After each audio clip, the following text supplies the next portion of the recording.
Hola, buenas tardes a todos y todas. Espero que se encuentren muy bien. Mi nombre es Florencia, soy parte del equipo de la escuela sindical y hoy día junto a Fernando, que va a aparecer más tarde, más adelante, vamos a presentar la clase de hoy sobre protección a la maternidad principalmente y a la paternidad también. Bueno, aquí hay un breve esquema o panorama de lo que vamos a ver en la clase de hoy día. Vamos a ver que la protección a la maternidad es un derecho fundamental que tienen las trabajadoras mujeres en el derecho de trabajo y que es bastante complejo porque incluye todos estos distintos derechos que a su vez buscan proteger a la protección a la maternidad. Entonces en la clase de hoy vamos a ver unos aspectos generales de la protección a la maternidad. También vamos a ver el derecho de la prohibición de realizar trabajos perjudiciales, los descansos maternales, estos son prenatal, postnatal parental y otros descansos, subsidio maternal, fuero maternal, el derecho a la sala cuna y a la alimentación, y también otros derechos. Y por último, vamos a terminar con algunos aspectos que son relevantes para la contingencia que vivimos actualmente, y recordarles también que tras el video de esta clase, mi compañero Fernando va a responder algunas preguntas en vivo. La primero, también parte de la introducción, tiene que ver con a qué sector de trabajadores a trabajadoras se le aplica estas normas. Se aplica a todas las trabajadoras del sector privado. Todos estos derechos que vimos se aplican a todas las trabajadoras del sector privado. A las trabajadoras del sector público, sea a contrata o de planta, la Contraloría últimamente les ha reconocido prácticamente los mismos derechos que a las trabajadoras del sector privado. Al igual que las trabajadoras honorarios del sector público, también se les reconoce prácticamente los mismos derechos, siendo que antes dependía de lo que estuviera estipulado en su contrato de trabajo, o sea, en su contrato honorario. Pero ahora la Contraloría ha dicho que independiente de lo que esté estipulado en su contrato, va a tener los mismos derechos. Y a las trabajadoras honorarias del sector privado o a las trabajadoras independientes, que es básicamente lo mismo, se le aplica solamente algunos derechos, principalmente el subsidio de maternidad, ya que este no es pagado directamente por el empleador, sino que es pagado a través del servicio de salud.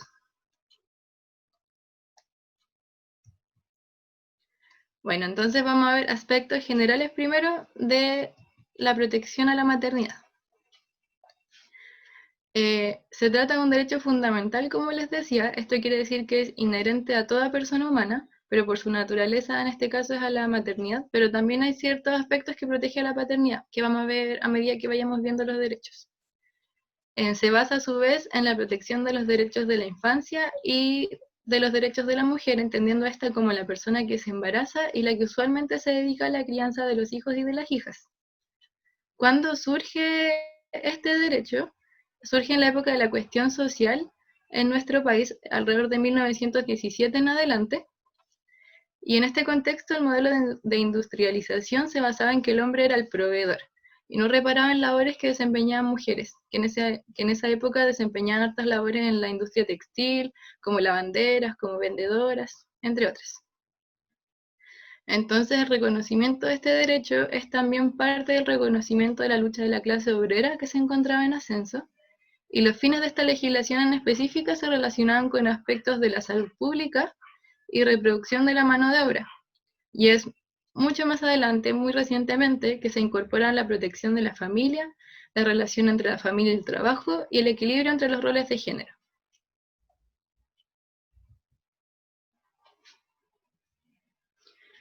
Bueno, el primer derecho que vamos a ver es sobre la prohibición de realizar trabajos perjudiciales, y es que si la trabajadora cumple habitualmente con labores que se consideren perjudiciales para su salud o para su embarazo, el empleador está en la obligación de trasladarla a otro puesto de trabajo sin disminuir su remuneración. ¿Pero qué se entienden como trabajo perjudicial a su salud? El artículo 202 lo contempla y es aquel que implica manipular grandes pesos, aquel que exige un esfuerzo físico, esto incluye el permanecer en pie por largo tiempo, aquel que se ejecuta en horario nocturno, esto es entre 22 y 7 horas, aquel que se realiza en horas extraordinarias de trabajo, y aquel que sea declarado como tal, como perjudicial por una autoridad competente.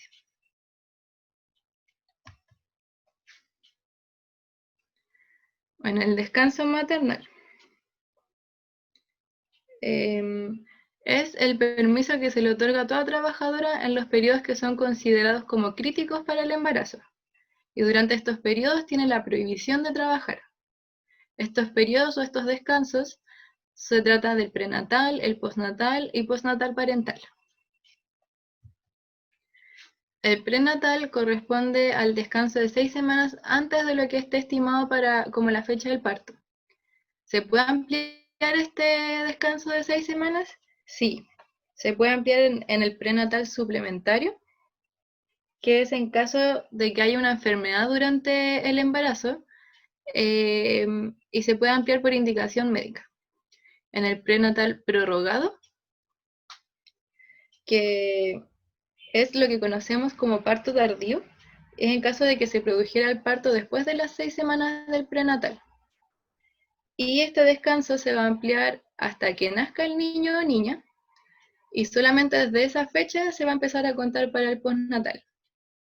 Y a su vez, el postnatal corresponde al descanso de 12 semanas después de la fecha del parto. También se puede ampliar por indicación médica si es que se produjera una enfermedad como consecuencia del embarazo. Se puede ampliar también si es que el embarazo se produce antes el parto se produce antes de la semana 33 de gestación, o que el niño o niña nazca con un peso menor a 1500 gramos. En este caso, el descanso se extiende a 18 semanas. Entonces pasamos de 12 a 18 semanas que se extiende. Y también se puede ampliar por parto múltiple, en el que el descanso se aumenta 7 días por cada niño o niña nacido a partir del segundo hijo. Y si concurren estas dos circunstancias simultáneamente, es decir, que el parto se produzca antes de la semana 33 o que el niño pese menos de 1500 gramos y a su vez ocurra un parto múltiple, el descanso será el de mayor duración. ¿Esto qué quiere decir? Que no es que se sumen los plazos de ambos descansos, sino que el que va a proceder va a ser el que tenga mayor duración. El postnatal parental tiene dos modalidades. Puede ser de 12 semanas o 18 semanas, dependiendo si la madre se queda en casa o regresa a trabajar por media jornada. Entonces tenemos la modalidad completa que dura 12 semanas y la modalidad parcial que dura 18 semanas. La modalidad completa es que la mujer decida se quede en casa, y la jornalidad parcial es cuando regresa a trabajar por media jornada. Eso sí, para hacer uso de la modalidad parcial requiere que la trabajadora envíe una carta certificada a su empleador con copia a la inspección del trabajo, con 30 días de anticipación al término del postnatal básico. Y el empleador se puede negar a la modalidad parcial dentro del tercer día desde la carta de la trabajadora por considerar que son labores que requieren una jornada completa. Si ambos padres son trabajadores, la madre es la que puede optar porque sea el padre que se tome el descanso postnatal parental, desde la 7ª semana de este. Entonces el padre tendría un descanso de hasta 6 semanas si es que deciden ocupar la modalidad completa, o de hasta 12 semanas si es que ocupan la modalidad parcial. Pero como requisito, el padre debe enviar una carta con esta decisión con un plazo de 10 días antes del descanso a su empleador, a la inspección del trabajo y al empleador de la trabajadora. Y el empleador del padre debe ser quien avisa a las instituciones de seguridad social correspondientes.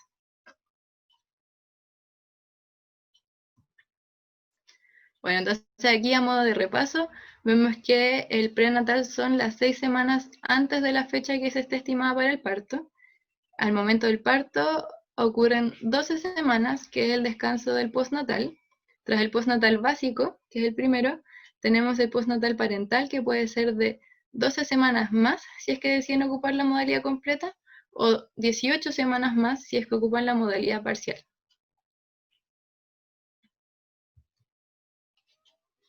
También tenemos otros permisos relacionados con la maternidad y la paternidad.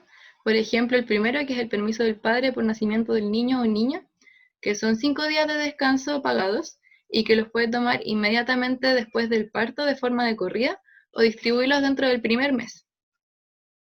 También tenemos el permiso por enfermedad grave de hijo menor de 1 año que requiere atención en el hogar. De este permiso puede hacer uso el padre o madre, pero a elección de la madre, y va a durar lo que prescriba el médico que trata al menor. Por otro lado, tenemos el permiso por salud de hijo menor a 18 años que requiere atención en el hogar.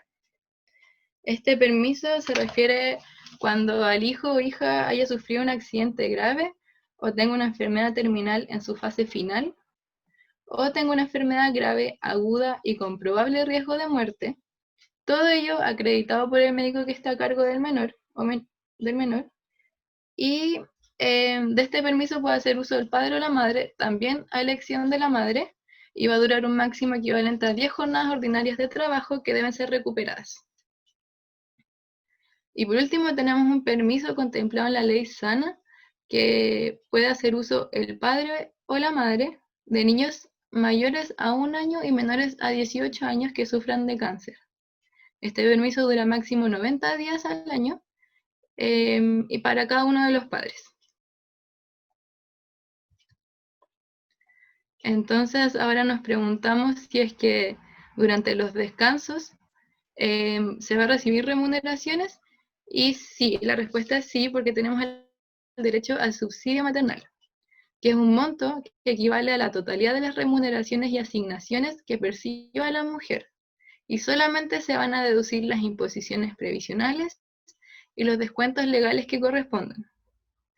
Entonces este es un monto que se le paga a la mujer que goce del permiso prenatal, postnatal básico, postnatal parental y por enfermedad del hijo.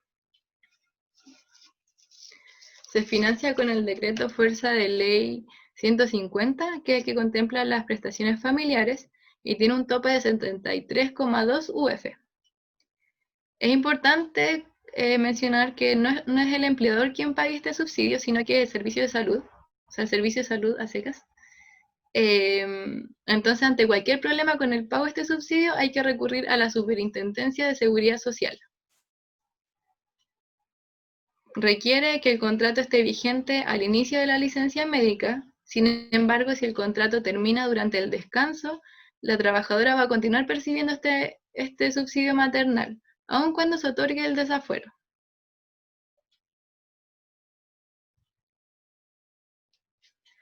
Si la mujer regresa a trabajar por media jornada durante su periodo postnatal parental, es decir, si decide ocupar la modalidad parcial, va a tener derecho a la mitad del subsidio de lo que le habría correspondido si hubiera trabajado. Va a tener derecho a la mitad del subsidio de lo que le hubiera correspondido si hubiera tomado el descanso o jornada completa, y a lo menos el 50% de las remuneraciones fijadas en el contrato del trabajo. Entonces, si la mujer vuelve a trabajar media jornada porque ocupó su permiso postnatal parental por modalidad parcial, va a recibir la mitad del subsidio más por lo menos la mitad de las remuneraciones que estén establecidas en su contrato.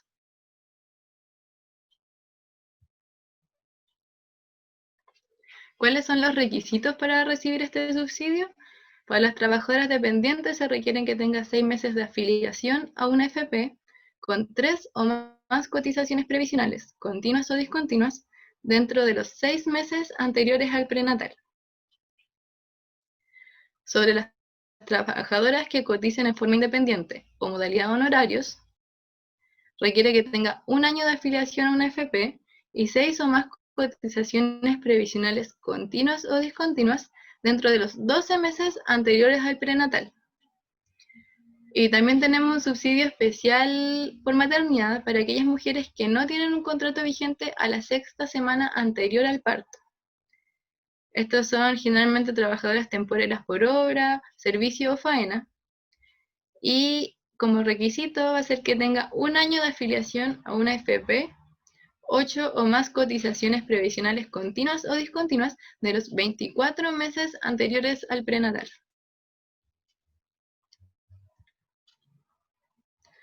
¿Cómo se calcula el monto del subsidio? Para las trabajadoras dependientes se calcula sobre el promedio de las remuneraciones, subsidios o ambos que haya percibido en los últimos 3 meses anteriores a la licencia del prenatal. entonces el promedio de las remuneraciones de los 3 meses anteriores al prenatal, pero este monto va a tener un tope, que va a ser el promedio de los 3 meses anteriores a la época del embarazo o a la concepción. Pero si la trabajadora, por ejemplo, no estaba contratada o no tenía sueldo al momento del embarazo, significaría que el tope máximo sería 0, entonces podría recibir un subsidio de 0. Esto no es así porque se ha establecido que hay un subsidio mínimo diario de 3.236 pesos, esto es la fecha de marzo, entonces reajustable desde marzo de este año. Y para los trabajadores independientes se calcula el promedio de las rentas, subsidios o ambos que hayan percibido 6 meses anteriores a la fecha del prenatal.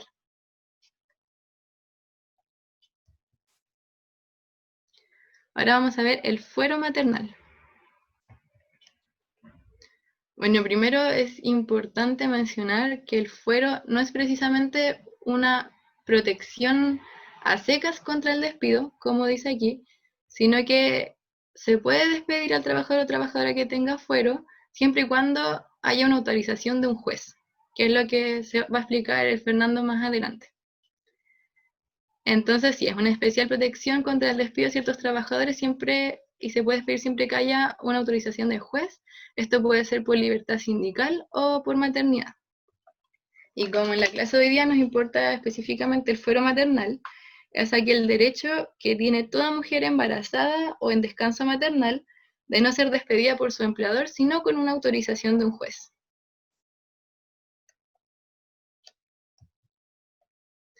El fuero maternal, este derecho se basa en los principios de igualdad y no discriminación que están contemplados en el artículo 19, número 16 de la Constitución, que dice que se prohíbe cualquier discriminación que no se base en la capacidad o idoneidad personal. Es muy importante mencionar que no se puede condicionar la contratación, ni la permanencia o la renovación del contrato, ni la promoción, ni la movilidad del empleo de las trabajadoras porque éstas estén o no estén embarazadas. No se puede condicionar ninguna de estas situaciones. Y tampoco para comprobarlo se puede exigir certificado o examen alguno.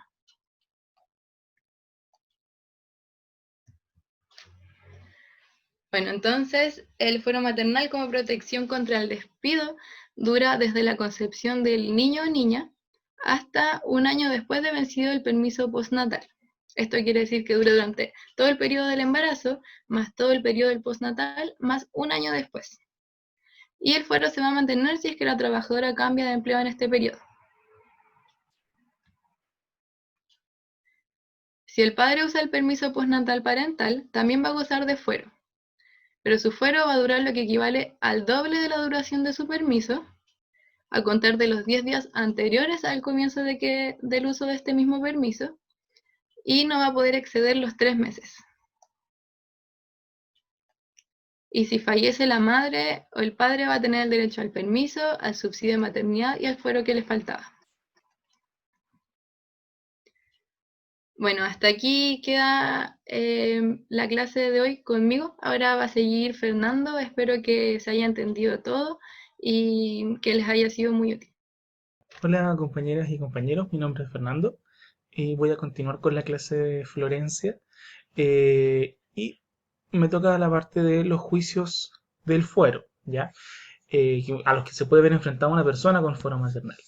Y el punto bien importante a recalcar acá es que una persona con fuero no es que no es inmune al despido, ¿ya? No es que nunca me van a poder despedir si tengo fuero, sino que van a tener que preguntarle a un tribunal antes de poder despedirme, ¿ya?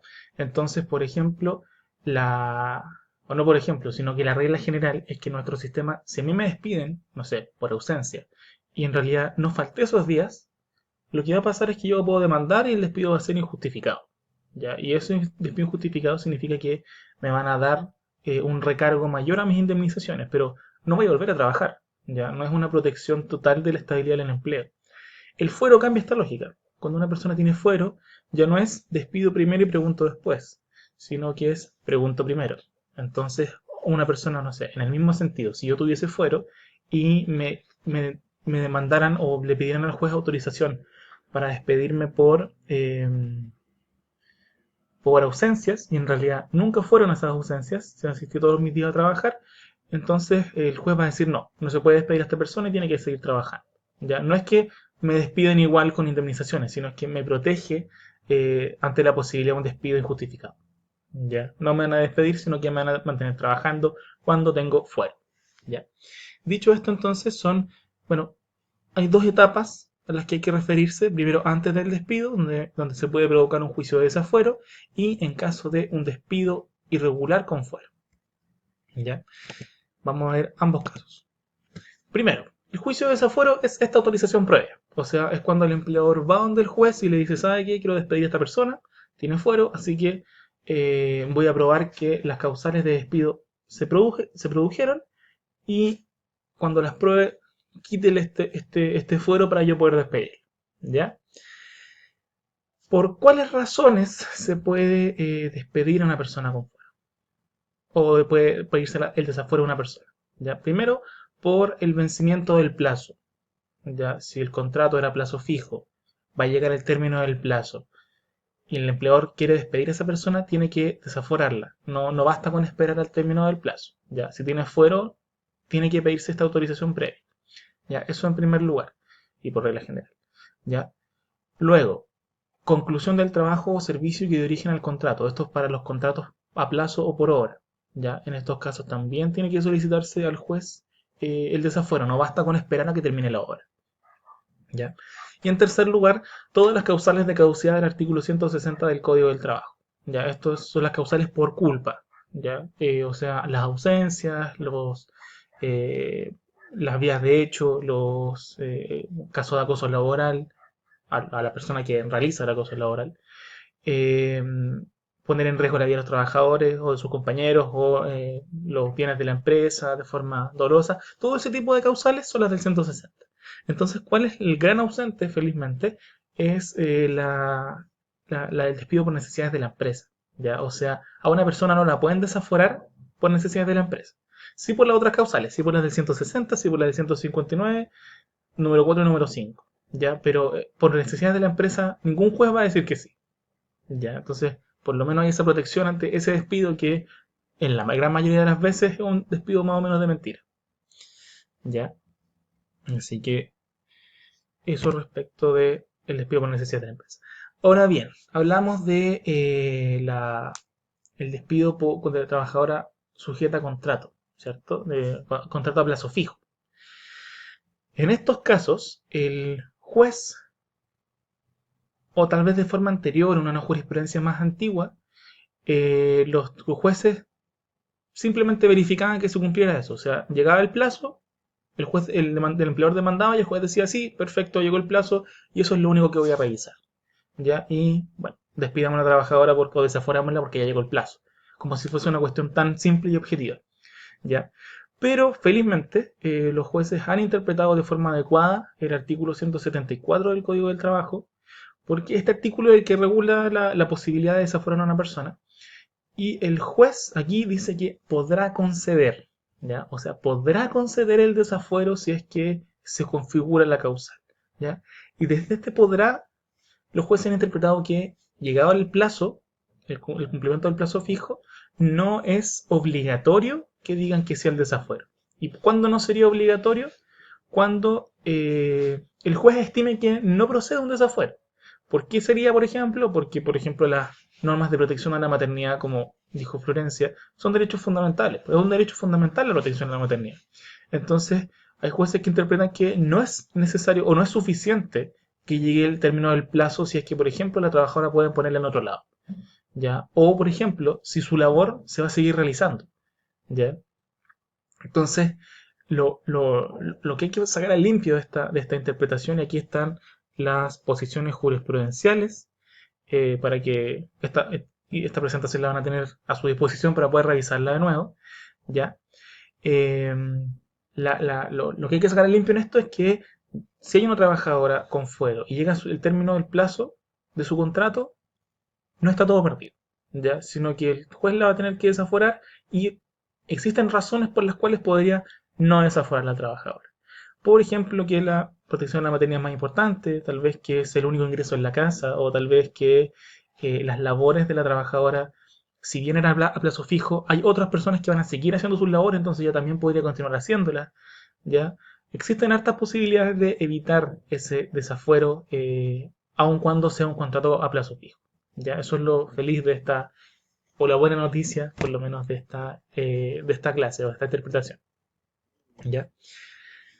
¿Qué puede ocurrir en un juicio del desafuero? Bueno, en caso de que sea desfavorable para la trabajadora, se va a autorizar el despido sin derecho a indemnización. ¿Por qué sin derecho a indemnización? Porque generalmente se trata de causales de 160, que son por culpa, que son sin indemnización adicionales. Eso sí, el feriado proporcional siempre se paga. ¿Ya? Ojo con eso. Independiente de la causal de despido, siempre se paga el feriado proporcional, las vacaciones que quedan. ¿Ya?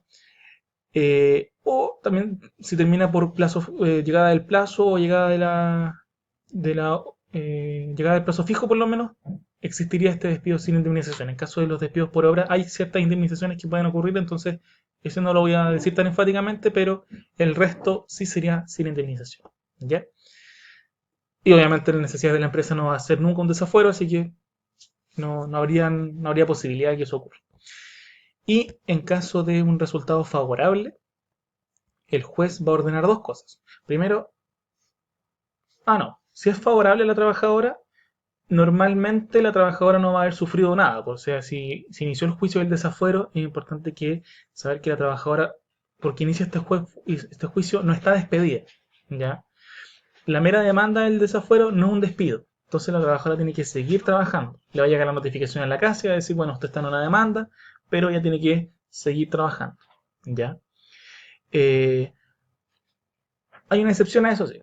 ¿Ya? Hay casos donde el empleador además de demandar, solicita al juez que a la trabajadora eh, se le separe de sus funciones.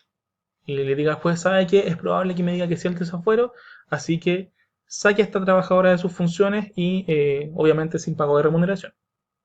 Ya, esto es raro que lo otorguen, sí. Hay que tener pruebas muy buenas desde el inicio del juicio para que eso lo otorguen, pero está la posibilidad de que efectivamente el juez diga que sí. Es muy raro, sí. Yo no lo he visto casi nunca, pero está la posibilidad. Y en ese caso la trabajadora durante el juicio estaría fuera de sus labores. Pero seguiría contratada, sí, pero estaría fuera de sus labores y sin pago de remuneraciones. En estos casos, y en caso de que sea favorable a la trabajadora, entonces se va a ordenar la inmediata reincorporación a las funciones de la trabajadora. ¿Ya? Va a tener que volver inmediatamente a trabajar una vez que el, el empleador pierde el juicio de desafuero. Y además van a tener que pagarle toda la remuneración del tiempo que estuvo sin trabajar. ¿Ya? Se me ocurre. Entonces, por ejemplo, si el juicio duró 4 meses y el juez había dicho que sí desde el inicio a la separación de la trabajadora, entonces una vez que termine el juicio, bueno, 4 meses igual es optimista, pero digamos que son 4 meses, una vez que termine el juicio y no hay más recursos ni nada, entonces la trabajadora vuelve a trabajar y le van a tener que pagar todos esos meses que la tuvieron sin sueldo. ¿Ya? Pero como les dije, es raro esto de que se otorgue al tiro o desde un inicio la separación. ¿Ya? La regla general es que una persona la despidan la demanden de desafuero y se mantenga trabajando durante todo el juicio. ¿Ya? Eso, espero que haya quedado claro. Luego, veíamos que está el juicio de desafuero. ¿Qué otros juicios hay? Los juicios para anular el fuero. Digo, el despido. ¿Ya? Porque, por ejemplo, decimos que una persona con fuero no la pueden despedir sin autorización, pero hay veces que pasa.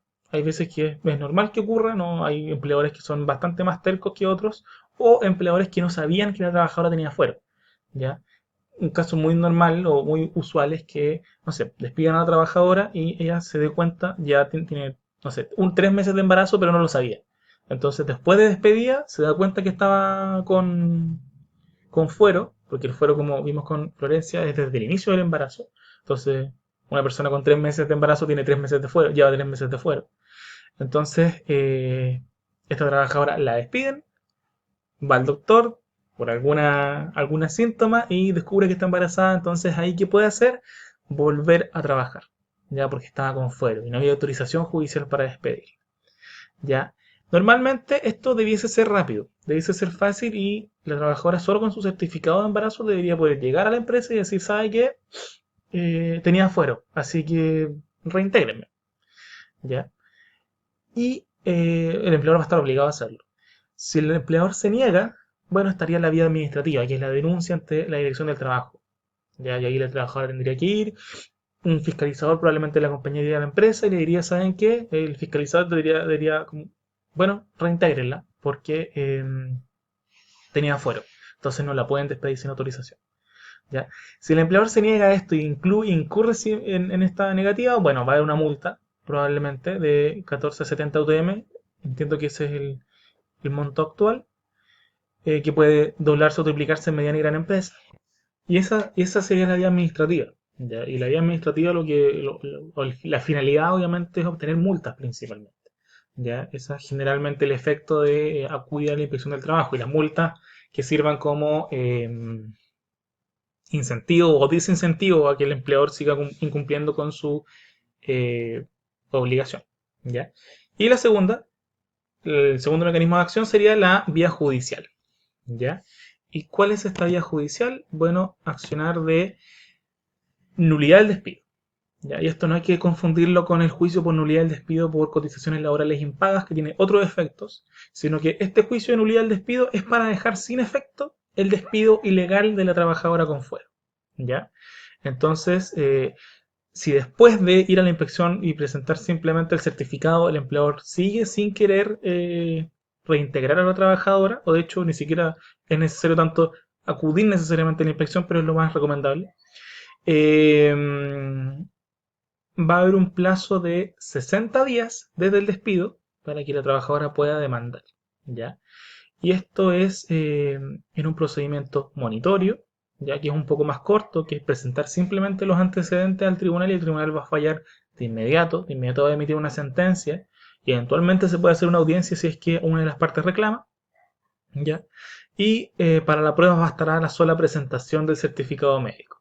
Ya con esto ya el juez debería decir sí, listo, o de la resolución que otorga la adopción, porque también tiene fuero la persona que se le otorga el cuidado personal de un menor, ¿ya? Eh, o que recién adoptó. Bueno, y con esta prueba se debería devolver a la trabajadora embarazada a trabajar, ¿ya? Y debería pagársele todo el tiempo que estuvo fuera. O sea, si demandó a los 60 días hábiles o demandó un poco antes, no sé, y estuvo 2 meses sin sueldo, bueno, le van a tener que pagar de vuelta los sueldos que no le pagaron, ¿ya? Porque por el despido, durante el tiempo que el despido se mantuvo en la ilegalidad. Ya, bueno, y el autodespido que aparece aquí dice relación con la posibilidad que tienen las trabajadoras, en este caso, de poner fin a su contrato de trabajo, pero no que no sea una renuncia, sino que se justifica en el incumplimiento por parte del empleador de distintas obligaciones que están en su contrato.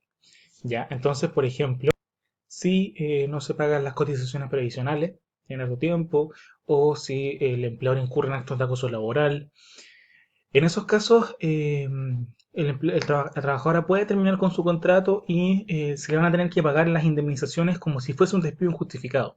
¿Ya? Años de servicio, más recargo, más indemnización sustitutiva, de manera que no está obligada, aunque el fuero la proteja, a seguir en un trabajo en que le están incumpliendo los derechos laborales constantemente. ¿Ya?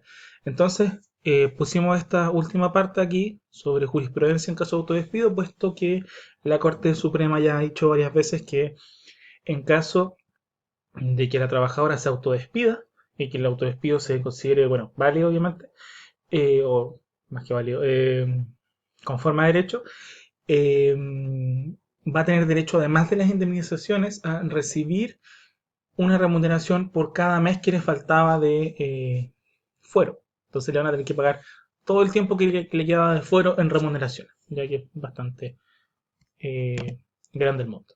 ¿Ya? Bueno, y vamos a ver otros derechos de protección de la maternidad que son relevantes y que sobre todo en esta época están muy en polémica porque, buena parte por el incumplimiento de los empleadores de esta situación en la pandemia. ¿Ya? Entonces, primero tenemos el derecho de sala cuna, que es el derecho que tiene la madre trabajadora en general, o también tiene el padre en algunos casos, en caso de fallecimiento de la madre o que tenga el cuidado personal exclusivo de sus hijos, de disponer de salas cunas para sus hijos e hijas menores de 2 años, tiene que tener menos de 2 años, mientras el padre o madre están trabajando. ¿Ya? ¿Quiénes están obligados a entregar este beneficio? Bueno, esto es una limitación bien importante de la ley, puesto que establece que es para empresas que agrupen 20 o más trabajadoras, ¿ya? O establecimientos comprendidos en centros comerciales e industriales bajo una misma razón social o RUT, que en realidad es en la formalidad una misma empresa, que tengan 20 o más trabajadoras, ¿ya? Y en estos casos tiene que otorgársele este derecho que se puede cumplir de varias formas, ¿ya? Eso sí, esta limitación desde ya es un problema porque son clásicas las empresas ya con 19 trabajadoras o que nunca alcanzan el total para evitar tener que cumplir con este derecho. ¿Ya? Es importante también que si, por ejemplo, habían 20 trabajadoras y disminuyó el número, se mantiene el derecho de las trabajadoras eh, tenían ese, que tenían ese derecho desde antes. ¿Ya? No se pierde porque baje la cantidad de trabajadoras en la empresa. ¿Cómo se puede cumplir? Hay varias modalidades. Primero, está la posibilidad de tener salas anexas independientes del local de trabajo o construir o habilitar servicios de sala cuna con establecimientos de la misma área geográfica, o sea que varias empresas se pongan de acuerdo y pongan una sala cuna. O, en tercer lugar, pagar directamente gastos de una sala cuna reconocida por la JUNGI. ¿Ya? Esto es lo normal. Lo normal es la tercera opción. Son pocas las empresas que tienen salas cunas en el lugar de trabajo, ¿ya? O cercanos. ¿Ya? Generalmente optan por el pago de la sala cuna reconocida por la JUNGI. ¿Qué implica o qué incluye este derecho de sala cuna? Bueno, el pago del transporte. Se paga el transporte de ida y vuelta a la sala cuna, ¿ya? Y en principio no es compensable en dinero. Y es importante, un aspecto relevante es que la empresa o el empleador es quien designa la sala cuna con quien tiene convenio. De ahí es generalmente con quien alcanza a tener convenio. Tienen alta demanda las salas cuna. ¿Ya? Entonces, en general, el precio que deben pagar a la trabajadora es, o en realidad a la sala cuna se lo pagan, es el costo que cobra la sala cuna. ¿Ya? Ese es el monto. Y en general, no es compensable en dinero, ¿ya? Salvo ciertas excepciones. De hecho, antes era sumamente discutido, puesto que en algún momento nunca era compensable en dinero, pero la Inspección del Trabajo ha flexibilizado sus criterios en atención a que hay veces que sí es evidente que no se puede cumplir con ninguna de las tres modalidades, ¿ya? ¿Y cuándo es compensable en dinero, por ejemplo? Cuando para quienes laboran en una localidad en que no existe ningún establecimiento que tenga autorización de la JUNGI, donde no hayan salacunas en la localidad, o para quienes trabajan en faenas mineras en lugares apartados de las ciudades, o quienes prestan servicio en horarios nocturnos, porque no hay salacunas abiertas de noche, y también, esto es de las más relevantes, si las condiciones de salud del niño aconsejan no enviarlo a sala cuna. ¿Ya? Generalmente lo que hemos visto en la práctica es que estos bonos compensatorios se logran, como no es obligatorio para el empleador, no sale en la ley que sea obligatorio, generalmente la vía más fácil o usual de obtenerla es a través de la negociación colectiva. Y el sindicato que generalmente tiene que pelear por que exista un bono compensatorio de la cuna digno. Porque también, como no está regulado esto de la compensación en dinero directamente, hay varios empleadores que aprovechan de pagar menos de lo que cobraría una sala cuna. Y la idea de esta compensación de dinero obviamente es pagarle a una persona que pueda venir a cuidar al niño o la niña en la casa de la trabajadora durante el trabajo de ella. Ya, entonces, no sé, muchas veces estos bonos son subsidios, ¿no? O estas compensaciones son subsidios más que una compensación, porque alcanzan un monto del total, no a lo completo. Nadie, no sé, he visto montos o bonos compensatorios de 50.000 pesos y nadie cuida a un niño por 50.000 pesos. Ya, entonces, mensual. Es problemático y generalmente tiene que ser peleado a través del sindicato. ¿Ya? Hay algo que es importante recalcar o mencionar que actualmente existe un proyecto de ley de salario universal que tiene algunas cosas un poco mejores, pero en general hay muchas críticas que hacerle.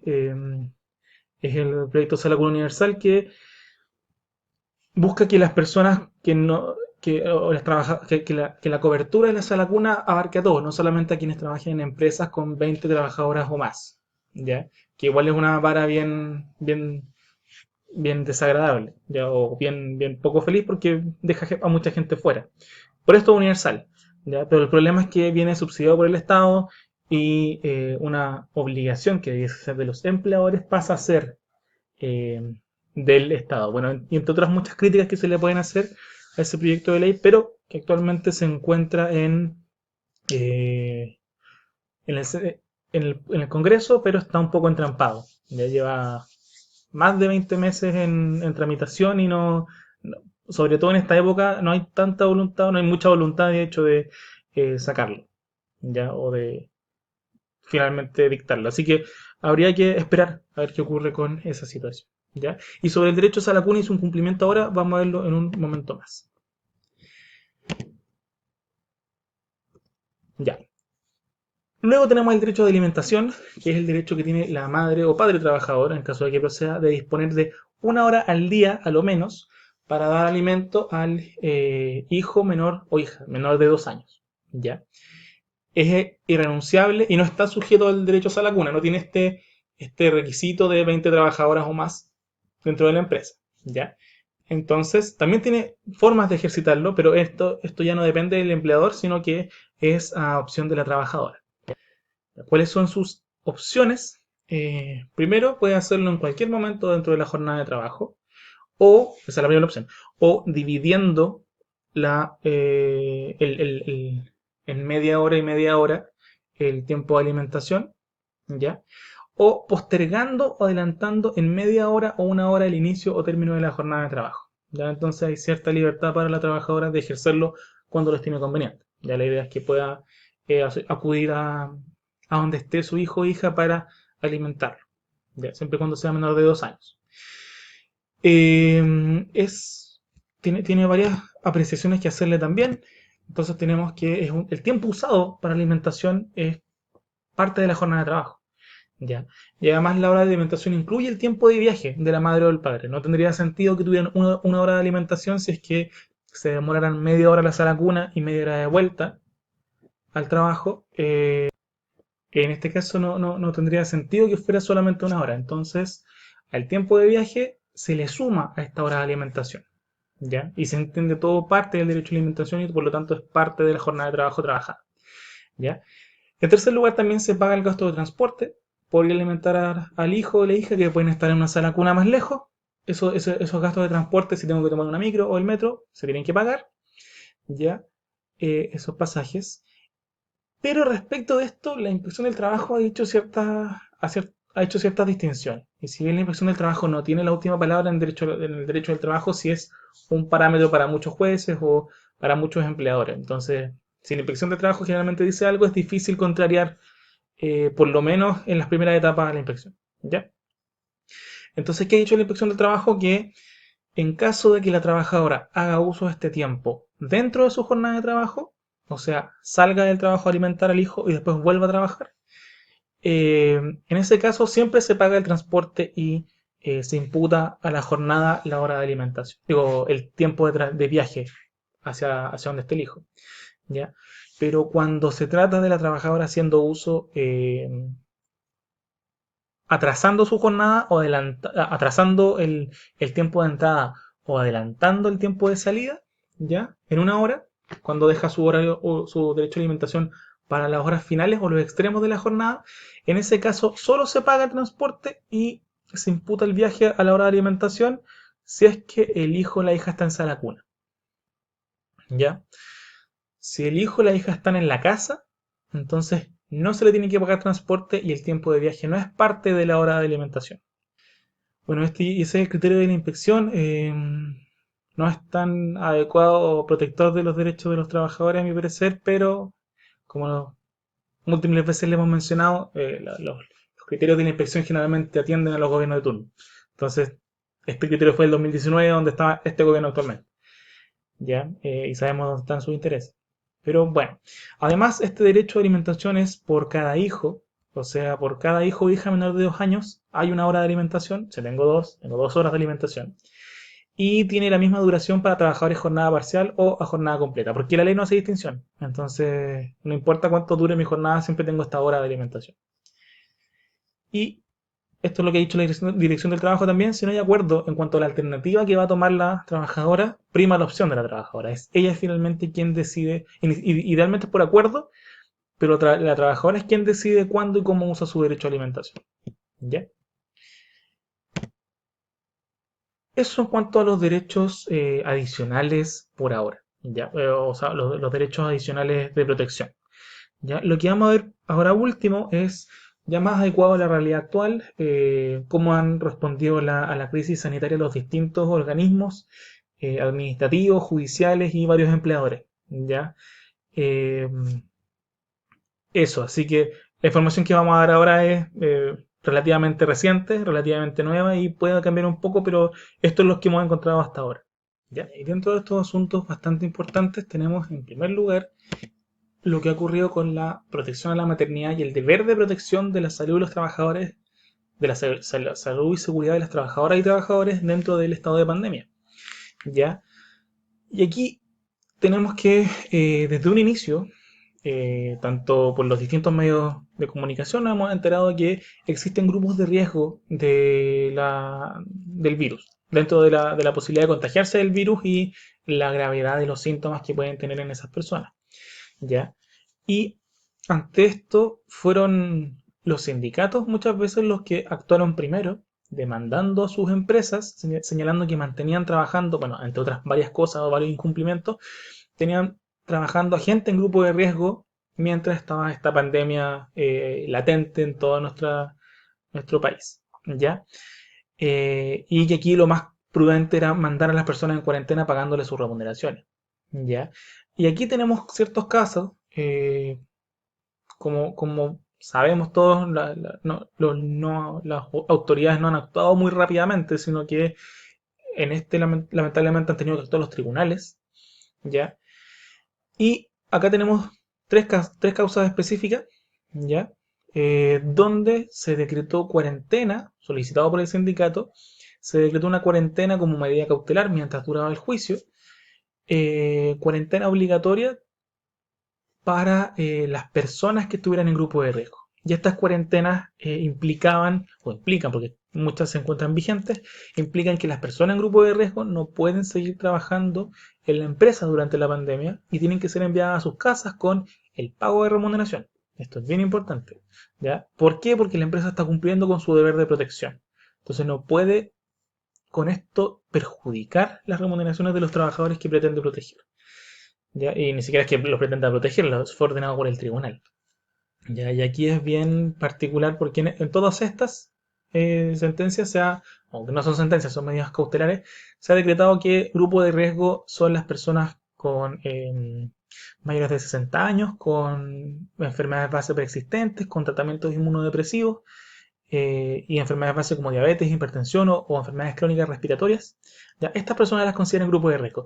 Las trabajadoras embarazadas no están incluidas dentro de estas medidas cautelares, pero sí se encuentra la cuarentena para personas que estén a cargo de personas en grupo de riesgo o de niños menores de 10 años.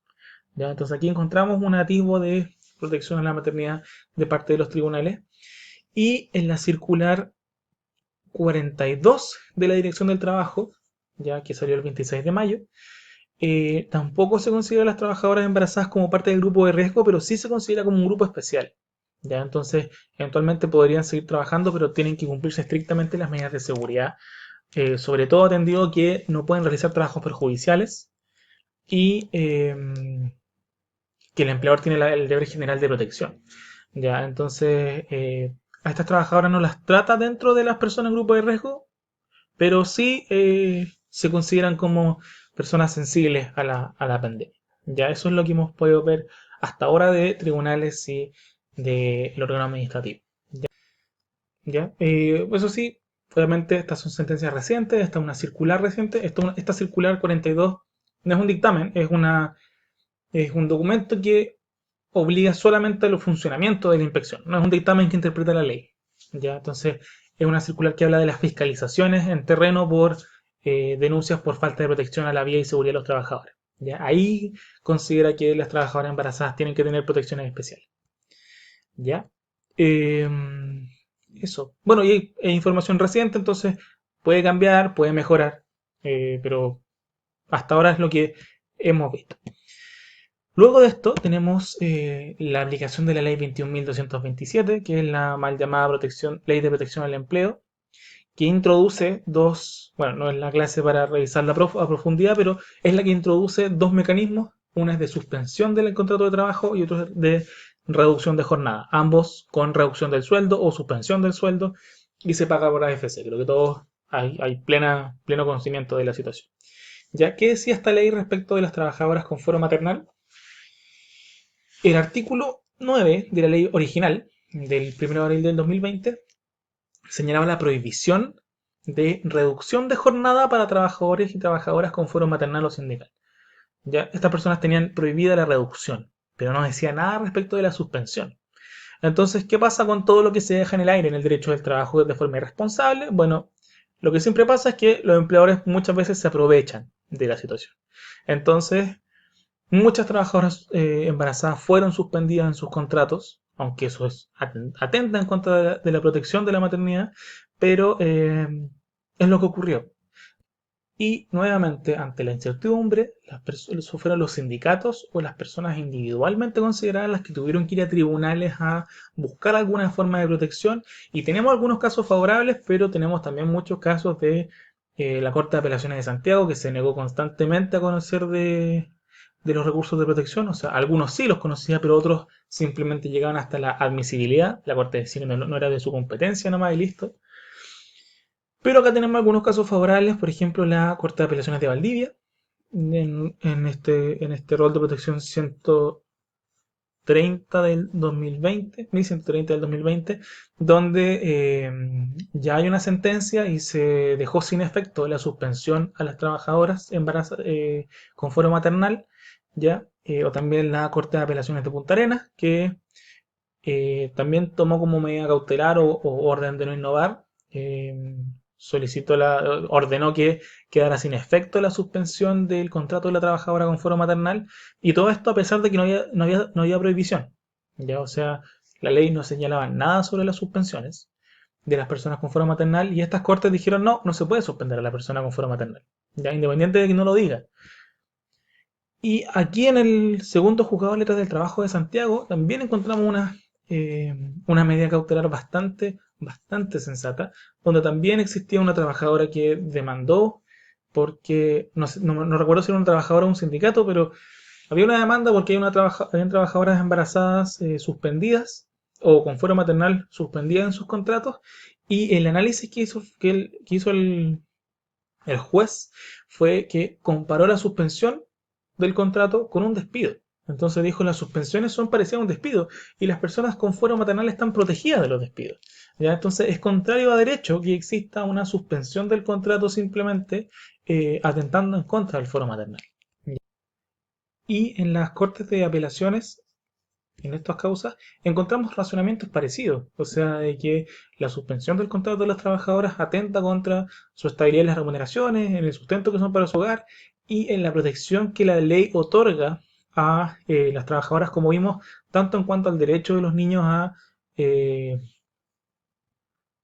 a ver provistas sus necesidades de vida, como el derecho de las mujeres a estar protegidas ante medidas, por ejemplo, como el despido en caso de eh, embarazo o fuero maternal. ¿Ya? Luego, eso sí, en un segundo momento, esta ley fue modificada por la ley corta 21.232, ¿ya? Del 1 de junio del 2020, salió bastante tarde y pues, aquí podemos apreciar que hubo bastante lobby para evitar que saliera rápido esta ley. Y en el artículo 6 bis de esta nueva ley, que modifica la ley de protección al empleo, se adiciona la inaplicabilidad de normas de suspensión del contrato de trabajo a las trabajadoras con fuero maternal. ¿Ya? Entonces ahora se ratifica que efectivamente las suspensiones no corresponden o no corren respecto a las trabajadoras con fuero maternal. ¿Ya? Pero esta ley tiene dos problemas bastante graves. Primero, la ley no tiene efecto retroactivo. O sea, tiene efecto retroactivo, pero respecto de ciertas cosas. Respecto a algunas cosas como las cotizaciones previsionales, la ley dice ya, estas normas se aplican desde el 1 de abril, no desde el 1 de junio. ¿Ya? Pero como esta parte no tiene efecto retroactivo, la ley no regula qué pasa con las trabajadoras que fueron suspendidas entre el 1 de abril, cuando salió la ley original, y el 1 de junio, cuando se realiza esta modificación.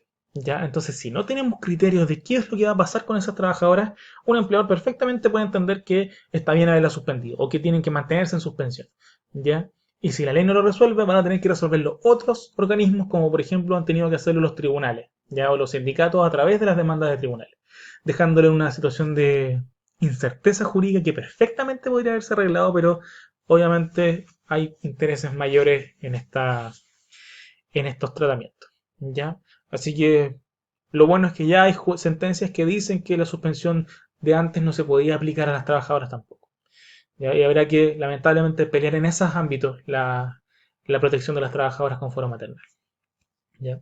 Y otro problema de esta ley corta es que no resuelve solamente dice que no se aplican las normas de suspensión del contrato a las trabajadoras con fuero maternal. Entonces eso la deja en una situación anterior a la ley, anterior a la ley 21.227. Y el problema con esto es que la Inspección del Trabajo, antes de esa ley, decía que igual se podían suspender los contratos. No sé si recuerdan el polémico dictamen de la Inspección del Trabajo, pero ese es el criterio de la Inspección del Trabajo últimamente de que, claro, cuando hay fuerza mayor, se puede suspender el contrato y suspenderse, por lo tanto, el pago de las remuneraciones, si es que es un acto de autoridad. Ya, esa discusión que se dio, normalmente, obviamente, probablemente se dé de la misma forma con estas personas que quedan fuera de la ley 21.227. ¿Ya? Y no resuelve qué pasa con ellas. Probablemente, o lo más sensato, lo más eh, acuerdo al derecho del trabajo, a mi parecer, debiese ser obviamente que tampoco se les puede suspender por fuerza mayor y sin la ley. ¿Ya? Y deberían protegerse sus remuneraciones y la estabilidad en el empleo de estas personas, pero claro, no está resuelto y son los tribunales los que van a tener que tener la palabra en esta situación. Y tribunales que se encuentran ya en su operación bastante estancados, entonces todo conspira en contra de la protección en estos casos. ¿Ya? Y quedan los últimos dos temas. Primero, el derecho a la cuna en la pandemia y teletrabajo. ¿Ya? Esto fue resuelto por la Dirección del Trabajo, o por lo menos regulado en una parte, ya que este dictamen habla del teletrabajo en caso de el derecho a la cuna y también se extiende respecto de la sala cuna en la situación de pandemia. ¿Ya? Y señala que las partes, obviamente en esta época, hay una imposibilidad de cumplir con Saracuna dentro del, de la empresa o con otras empresas o la Saracuna designada por el empleador. ¿Ya? Es imposible cumplir con esa obligación y lo que dice la Inspección del Trabajo es que las partes en estos casos, primero, el empleador no está obligado a otorgar la sala cuna en casos de catástrofe como esta, donde fueron cerradas todas las salas cunas, y que las partes pueden pactar un bono compensatorio, ¿ya? Equivalente a los gastos de cuidado del hijo, a modo de cumplimiento del derecho a sala cuna. Y es nuevamente remitiendo a lo que decíamos antes, o sea, generalmente estos bonos compensatorios no son obligatorios para el empleador, tienen que ser negociados dentro de la empresa y muchos empleadores no van a querer negociar con trabajadores que no estén en un sindicato o que no estén protegidos por algo más, ya que no tengan poder negociador. Esa es la gracia de estar en un sindicato, que hay poder negociador para poder decir estas cosas a la empresa y proteger el derecho de las trabajadoras en estos casos. Entonces, claro, lo que dice la inspección es un poco sensato. Si no se puede cumplir, que se haga un acuerdo de un bono compensatorio. Pero eso dependerá mucho del poder negociador de las partes, porque no es una obligación o no se establece como una obligación para el empleador. Bueno, y el dictamen también se refiere al teletrabajo o trabajo a distancia, donde señala que el derecho a la cuna es igualmente exigible y tiene sentido, ya que por estar trabajando en teletrabajo no pierdo ninguno de los derechos laborales. ¿Ya? Pero, y también establece esta posibilidad de pactar un bono compensatorio. ¿Ya? Pero el problema es que, y tal vez no es de la inspección en este caso el deber, pero las autoridades no se han hecho cargo de qué ocurre con el teletrabajo y el cuidado de los hijos. Porque si estoy en mi casa trabajando y tengo que cuidar a mi hijo todo el día, no me sirve mucho un bono compensatorio. O sea, va a ser plata, pero en estas circunstancias no puedo tener a alguien que cuide a los hijos. Ya no puedo, probablemente no voy a poder traer a alguien a mi casa a que cuide a mis hijos ni nada. Entonces, no se hace cargo o ninguna autoridad ha enfrentado el problema de qué ocurre con el teletrabajo y las mujeres muchas veces que son las encargadas de cuidar a los hijos. Y toda la sobrecarga de trabajo remunerado y no remunerado que eso implica. ¿Ya? No ha sido abordado por nuestro ente administrativo, no ha sido abordado por el gobierno ni ninguna iniciativa que se dedica, que solamente estableció la ley de teletrabajo como una salida, pero no se han enfrentado a los problemas que esta modalidad de trabajo genera. ¿Ya? Esperamos obviamente que esto sea desarrollado en el futuro y mejorado obviamente en cuanto a la regulación. ¿Ya? Y por último, lo que nos queda ver es el proyecto de ley que extiende el postnatal. ¿Ya? Actualmente este proyecto se encuentra en la segunda cámara, en el Senado, para su aprobación. Esto es el 15 de junio del 2020, es donde verificamos esta información. Y el proyecto que extiende el postnatal, bueno, ha sido una pelea bien importante y que actualmente se encuentra paralizada. ¿Ya? El contenido buscaba aumentar primero el descanso prenatal de 6 a 10 semanas en caso de estado de catástrofe, además de extender el descanso postnatal y postnatal parental que terminan durante el estado de catástrofe, extenderlos hasta el final de este estado, ¿ya? Además de extender el permiso del cuidado por enfermedad de hijo menor de un año que termina durante también este estado de catástrofe, suspendiéndolo hasta el final de la situación de pandemia, y extendiendo el fuero maternal que terminara durante el estado de catástrofe. O sea, todos los derechos de permiso, fuero y descanso que se extendieran para el final del estado de catástrofe, ¿ya? Que es básicamente para darle una tranquilidad a las trabajadoras que se han visto la necesidad de seguir cuidando a sus hijos, muchas veces algunas mientras realizan teletrabajo. Entonces, la incompatibilidad muchas veces de estas situaciones redunda en que sea necesario este tipo de medidas para enfrentar la emergencia.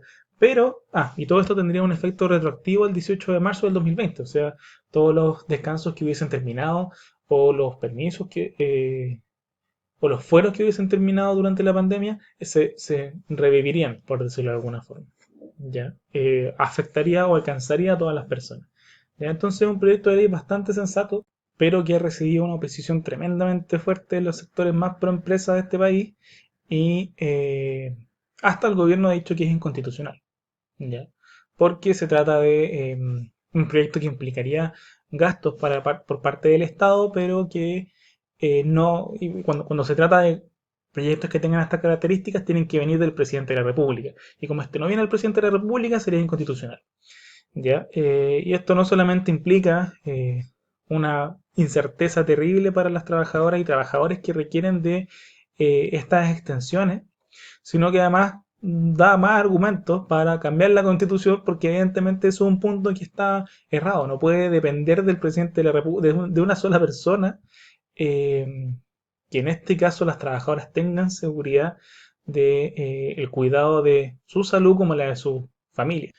Bueno, esa ha sido la clase sobre protección de la maternidad. Esperamos que se haya entendido lo más posible, que se hayan podido resolver sus dudas y bueno, hay muchas críticas que hacerle a esta legislación. Obviamente yo creo que ustedes tienen las propias sobre cómo perpetúa los roles de género la legislación o las pocas responsabilidades y derechos que se le otorgan al padre de los hijos en caso de embarazo y cómo se carga todo nuevamente hacia las mujeres en el trabajo muchas veces no remunerado.